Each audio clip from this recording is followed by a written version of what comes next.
Je suis Tene Samake, je suis la fondatrice et directrice de Womanager. Womanager aujourd'hui est une association de droits des femmes qui promouvoit le bien-être social, le changement de comportement à travers des campagnes de communication impactantes et bénéfiques pour toutes.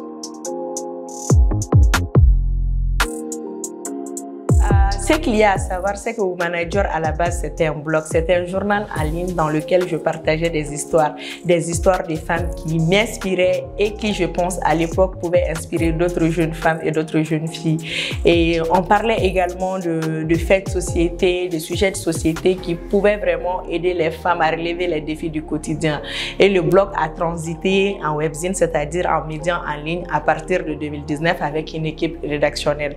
Donc, on a continué à produire des contenus de qualité pour véhiculer vraiment l'image ou des images positives des femmes africaines et des femmes maliennes. Les femmes ne constituent pas un groupe homogène, c'est-à-dire que nous sommes différentes les unes des autres. Donc, il était important de partager nos différentes histoires.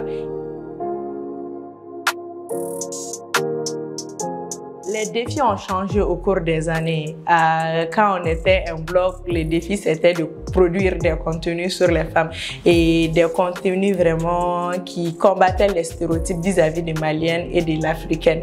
Et en 2017 aujourd'hui, c'est totalement différent. Les contenus que l'on voit aujourd'hui, c'était des contenus totalement différents de ce qu'on pouvait voir en ligne en 2016-2017. Donc, il y avait ce manque cruel d'informations positives sur l'Africaine et en particulier sur la Malienne. Et maintenant, le défi, c'est vraiment de continuer à nous développer, de continuer à développer le mouvement et à faire en sorte que chaque fille ait vraiment à sa disposition non seulement les informations, mais les outils qui peuvent vraiment l'aider à construire son leadership et à exploiter pleinement son potentiel au sein des communautés. Je pense que l'entrepreneuriat féminin au Mali a vraiment de beaux jours devant lui parce que je sais que non seulement les femmes de cette génération, mais les femmes des générations à venir aussi avec les réseaux sociaux et les différents métiers que le digital offre, vraiment continuer et souhaitent entreprendre. Et je pense que les entreprises vont évoluer, les entreprises des femmes surtout, parce qu'il faut tenir compte aussi de toutes les dispositions prises par non seulement l'État, mais aussi par les parties prenantes pour permettre aux femmes d'être un peu plus autonomes et indépendantes économiquement. Et ça passe par l'investissement. Il faut investir dans les entreprises des femmes, il faut investir dans les organisations de femmes. Et je pense que ce travail continue à se faire.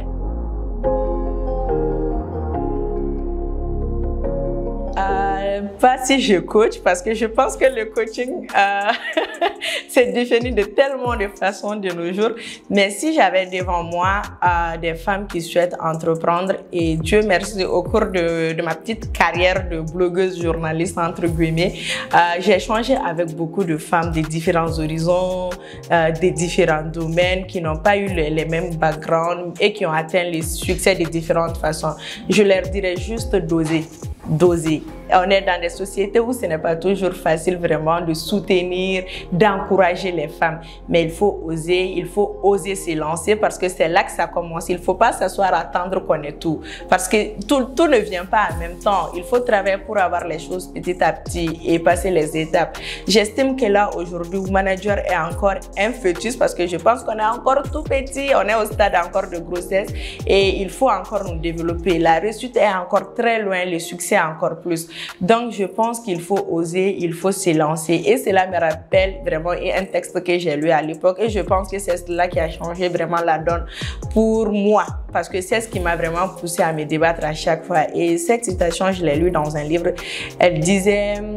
Faites ce que vous pouvez avec ce que vous avez là où vous êtes. Peu importe dans quelle situation vous êtes dans la vie, que ce soit dans le domaine entrepreneurial ou autre, il faut avoir cette maxime-là en tête parce que je pense que c'est ce qui doit nous guider. Il faut juste faire avec ce qu'on peut, avec ce qu'on a là où on est. Et je pense qu'après ça, le reste viendra. Mais il faut oser, il faut avoir confiance en soi et cette confiance se renforce au fur et à mesure. La confiance ne s'installe pas d'un coup, c'est pas un logiciel qu'on installe et puis hop, c'est fini, on a confiance en soi. Mais non, c'est tout un processus. Il faut accepter ce processus-là.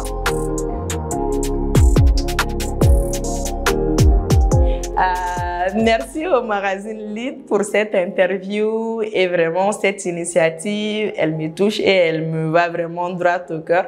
Merci d'avoir pensé à ma personne et merci d'avoir pensé à d'autres femmes qui tous les jours réalisent des choses incroyables au sein des communautés et au sein de nos différentes sociétés. C'est encore le cas malheureusement, mais on a encore besoin d'histoires positives sur les femmes. On a encore besoin d'histoires encourageantes, inspirantes et motivantes.